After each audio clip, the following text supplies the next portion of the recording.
मजे सजावट जो ख़ैर।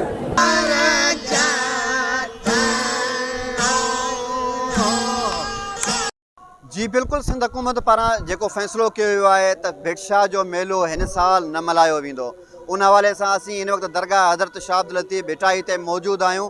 सिंध हुकूमत जे इन फ़ैसिले बाद पांधेड़नि ऐं अक़ीदतमंदनि में तमामु घणी बेचैनी ऐं मायूसी पखिड़िजी वई आहे। जॾो तुंहिंजो नाम वाजिबु हुजे मंगा रियथे बेरिए थोड़ीअ तूं छपर तूं छा ऐं कुझाड़ो कहां तोखे मालूम सभु का। जीअं त 2 सालनि खां लतीफ़ साईं जो मेलो मुर्शिद असांजो मेलो मुलतवी थियो आहे ऐं हिन दफ़े असां मुतालबो कंदासीं सिंध हुकूमत खां त बराए महिरबानी SOPs तहत मेलो करायो वञे ऐं पांधीड़नि खे परेशान न कयो वञे। पांधीड़ ॾाढा मायूस आहिनि। जीअं त ॾिसो हुकूमत सिंध गवर्नमेंट हर शइ करे पई, पंहिंजा जलसा जुलूस हर शइ करे पई। उन हिसाब सां ॾिठो वञे त SOPs तहत भिटशाह जो मेलो बि थियणु घुरिजे। असां गवर्नमेंट खां अपील था करियूं त महिरबानी करे दरगाह खे लाॻीतार खोलियो वञे ऐं मेलो हज़रत शाह लतीफ़ भिटाई रहमतुल्लाह अलैह जो उर्स मुबारक हिन भेरे SOPs ते थियणु घुरिजे। त असीं सिंध गवर्नमेंट सां इहो मुतालबो कंदासीं लतीफ़ सरकार जो मेलो मल्हायो वञे, छाकाणि त कराची में ॿियनि वॾनि शहरनि में SOP तहत ॿिया बि केतिरा ई कम थियनि पिया, जलसा थियनि पिया। छा लतीफ़ सरकार जो मेलो SOP तहत भिटशाह में नथो थियो सघे?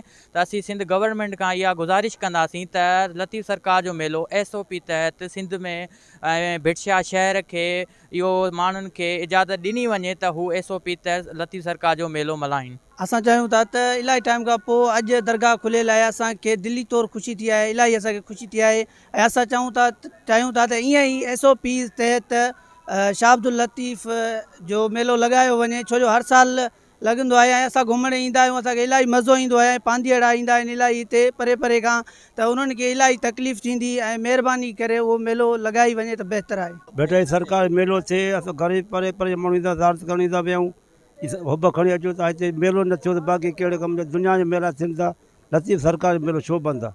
हिननि जो मुतालबो आहे त दरगाह हज़रत शाह अब्दुल लतीफ़ भिटाई जो जेको सालियानो उर्स मुबारक आहे उहो SOPs तहत मल्हाए भिटशाह जे पांधीड़नि ऐं अक़ीदतमंदनि मां बेचैनी जेका आहे उहा ख़तमु कई वञे। हिननि जूं ॻाल्हियूं तव्हां ॿुधियूं टाइम न्यूज़ सां पंहिंजा वीचार वंडिया। कैमरामैन टीम सां गॾु रजब अली बोज़दार, टाइम न्यूज़ भिटशाह।